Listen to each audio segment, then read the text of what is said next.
Every thought you believe is yours might be borrowed. Every opinion you hold so tightly, every belief you would defend with your last breath. What if I told you that most of them were never really yours to begin with? You walk through life convinced that you are the author of your own mind, the captain of your own ship of ideas. And that certainty, that unshakable confidence in your own mental autonomy, that is precisely where the deepest trap lies. Let me ask you something uncomfortable. When was the last time you had a thought that truly surprised you?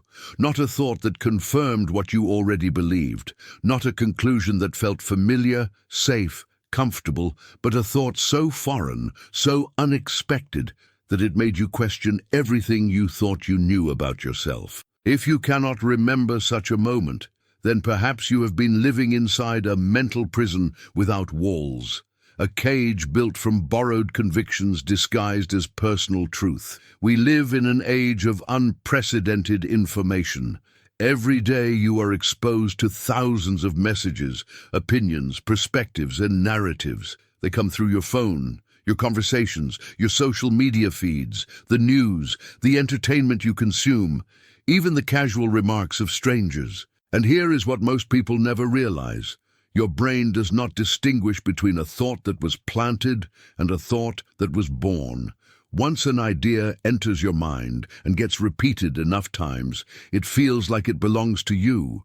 It feels like you discovered it yourself. It feels like truth. The philosopher Arthur Schopenhauer once said that every person takes the limits of their own field of vision for the limits of the world, but he did not go far enough. The deeper tragedy is that most people take the limits of their programming for the limits of their own minds.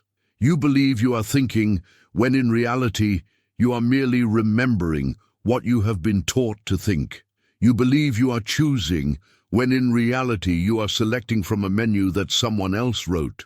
The illusion of free thought is perhaps the most sophisticated prison ever constructed, because the prisoners do not know they are imprisoned. They defend their chains as if they were wings. Consider how you formed your most fundamental beliefs about success, about relationships, about what makes a good life, about what you deserve, about what is possible for someone like you. Did you arrive at these conclusions through careful examination, through testing, through genuine inquiry? Or did you absorb them from your parents, your teachers, your culture, your peers, the voices that surrounded you during the most impressionable years of your existence? Most people inherit their mental software the same way they inherit their eye color, without choice, without consent, without even awareness that an inheritance took place. And here is where it gets even more disturbing. The thoughts that control you most are not the ones you consciously think. They are the assumptions you never think to question. They are the invisible frameworks through which you interpret everything. A fish does not know it is in water until someone pulls it out, and you do not know you are swimming in a sea of inherited beliefs until something forces you to surface. The psychologist Carl Jung spent his entire career studying this phenomenon. He called these invisible patterns the collective unconscious, the archetypes that shape human behavior across cultures and centuries. But there is something even more immediate than ancient archetypes operating in your mind right now. There are the specific programs installed by your specific environment, your specific upbringing, your specific wounds and traumas and moments of conditioning. Every time someone told you that you were not good enough, a program was installed. Every time you witnessed conflict and learned to fear it, a program was installed. Every time society showed you what success looks like and you accepted that image without question, a program was installed. And now these programs run in the background of your consciousness, determining your reactions, your choices, your entire experience of reality, while you remain convinced that you are the one in control. If this idea resonates with you, if you feel a strange mixture of discomfort and recognition right now, then stay with me. What comes next might change everything. Subscribe if you have not already, because this journey is just beginning. Think about the last time you got angry at someone, really angry, the kind of anger that felt righteous, justified, completely reasonable given the circumstances. Now ask yourself this: was that anger truly yours? Or was it a pattern you learned long ago, a reaction programmed into you by watching how the adults in your childhood handled conflict? Most of our emotional responses are not responses at all. They are recordings. They are echoes of moments we barely remember, playing on repeat because we never pressed pause long enough to notice. I know a man who spent 40 years believing he was an introvert. He avoided social gatherings, spoke little in groups, felt drained by human connection. He had organized his entire life around this identity. And then, through a series of circumstances, he was forced to examine where this belief came from. He discovered that it traced back to a single moment in elementary school when he was humiliated for speaking up in class.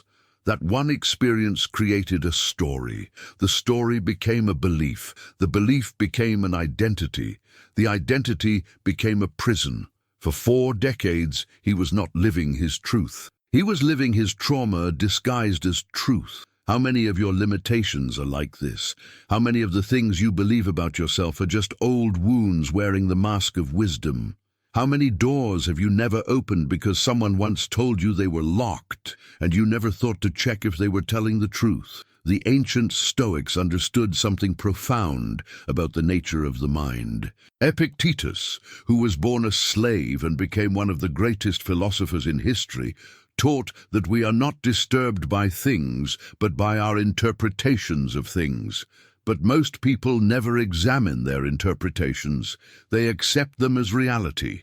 They confuse the map for the territory, the menu for the meal, the thought for the truth. And so they suffer not from what happens to them, but from the unexamined stories they tell about what happens to them. Here is where transformation becomes possible. The moment you recognize that your thoughts are not necessarily true, something extraordinary happens. You create space, you create freedom, you create the possibility of a different relationship with your own mind. You stop being the puppet and start becoming the puppeteer, not through force, not through suppression, but through awareness, through the simple, radical act of watching your thoughts without immediately believing them. The Buddhist tradition has a beautiful phrase for this: thoughts without a thinker. Imagine watching your thoughts the way you watch clouds passing through the sky. They appear, they drift, they dissolve. You do not grab onto a cloud and claim it as your identity. You do not argue with a cloud or try to make it stay. You simply observe, and in that observation, something miraculous happens. You realize that you are not your thoughts. You are that which observes the thoughts. You are the sky, not the clouds. But there is a secret still deeper that few people ever discover. The ultimate trap is not just believing your thoughts. The ultimate trap is believing that you are the one trying to fix your thoughts. Because that one, that fixer, that improver, that voice that says, I need to be better, I need to change, I need to grow, that voice is also just another thought. It is the ego pretending to transcend the ego. It is the program pretending to debug itself. And as long as you are playing that game, you remain trapped in the same system, just at a different level. True freedom does not come from changing your thoughts to better thoughts.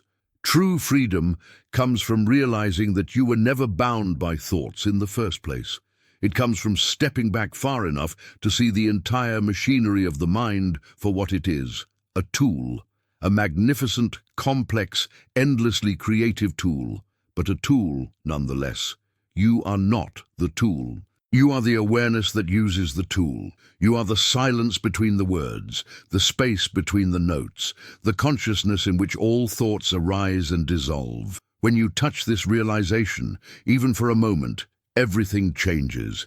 The desperate need to be right disappears because you see that being right was always about protecting an identity that was constructed from borrowed materials anyway. The fear of being wrong dissolves because you recognize that every wrong turn was just the universe teaching you something you needed to learn. The exhausting effort to prove yourself worthy fades because you finally understand that your worth was never in question.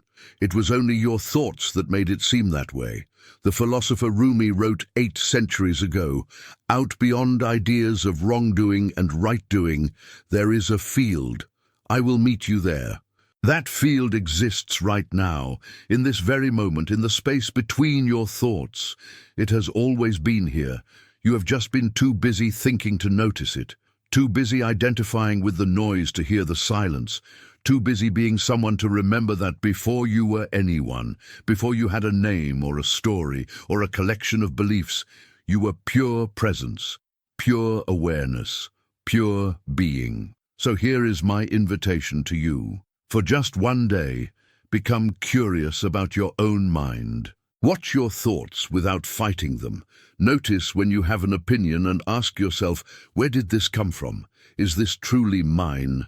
Or have I been renting beliefs that no longer serve me? Question everything, not with aggression but with wonder. Not to destroy but to discover. Not to become someone new but to remember who you were before the world told you who to be. This is not the end of the journey. This is the beginning. Every video on this channel is another step deeper into the truth of who you are. Beyond the masks, beyond the programming, beyond the borrowed thoughts you have been calling yourself. If something in these words touched you, if you felt a crack in the walls of your mental prison, then leave a comment below. Tell me what thought you have been carrying that might not be yours. Share this video with someone who needs to hear it, someone who is still asleep inside their own mind, dreaming they are awake. And subscribe, because together we are going to keep questioning, keep exploring, keep awakening. The truth is not always comfortable, but it is always free, and so are you.